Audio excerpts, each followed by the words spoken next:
Hey guys, this is the breakdown of my second match at the Pan American Championships. This will be against Uruguay. This guy, I saw on his Instagram that he is a Jiu-Jitsu black belt. So I knew on the ground I'd have to be a little bit worried, and he does try quite a few submission attempts. I'd keep that same low stance, the wrestling, fake shots, work on getting my grip, circling him around.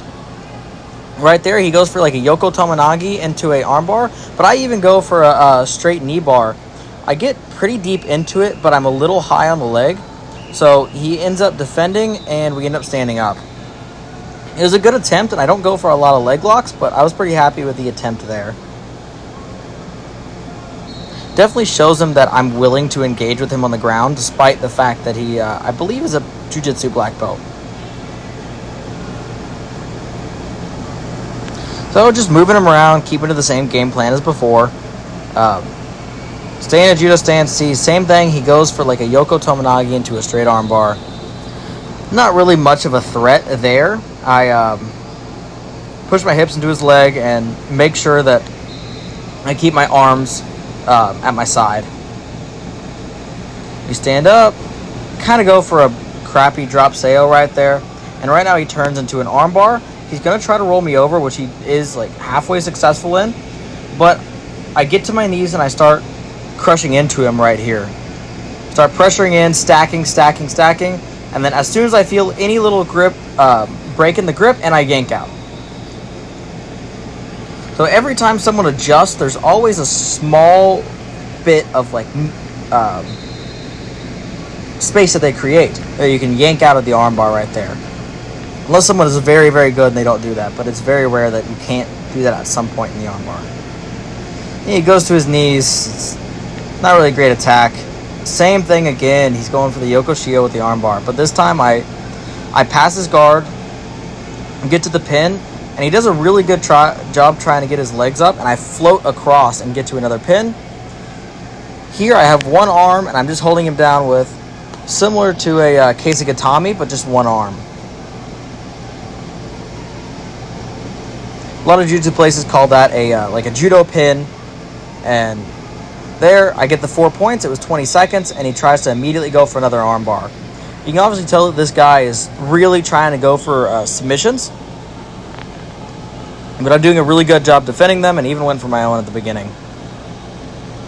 Right here, they're debating whether the fact that my back was kind of turned towards him with a single arm pin, whether that was a pin or not, and they should give me 2 points instead of 4.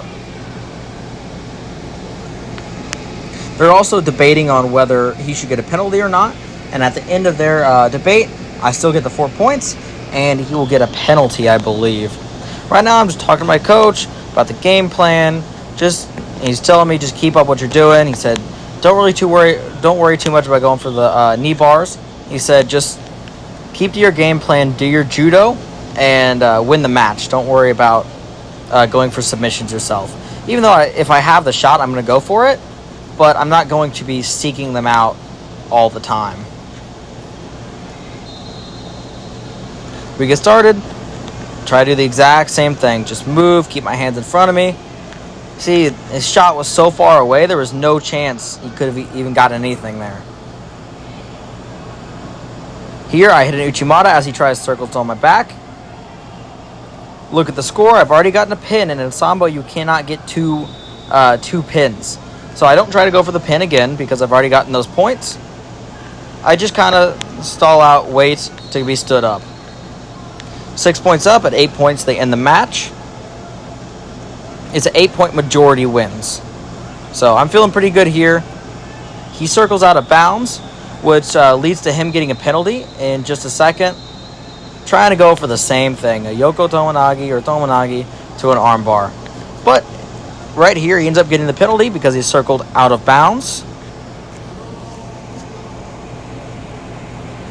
And you'll see on this exchange, I'm 7 points up, so the next penalty or 1 point I get, he loses. So I actually make a little bit of a tactical error. I see him on the outside, so I keep him out of bounds. And they actually end up giving me a penalty because you can't just push people out of bounds. That's also sort of considered stalling. So I get a penalty here for doing that, which isn't too big of a deal. I'm not really worried about it. right here. He starts pushing into me, and this is where I drop for a Seo. I lose the sleeve and end up doing it with one hand. But I stay standing, so I end up getting 2 points. They have to decide whether I get it because I was almost out of bounds, but I was just on the edge. So that's why they end up giving me the point. I celebrate because I thought I might have got a total victory, but he didn't land fully on his back. So I end up getting 2 points. Either way, that's a 9-point majority, and I end up winning the match. So this guy was a solid opponent. I knew he would have a good ground game, and I shut it down fairly easily. Got 2 good throws, a pin, and win the match. So I'm happy about this one. If you enjoy the video and you like the breakdowns, please leave a like and subscribe, and we'll get the next match coming up soon. Thank you guys, and you have a good day. Please share the video and like and subscribe.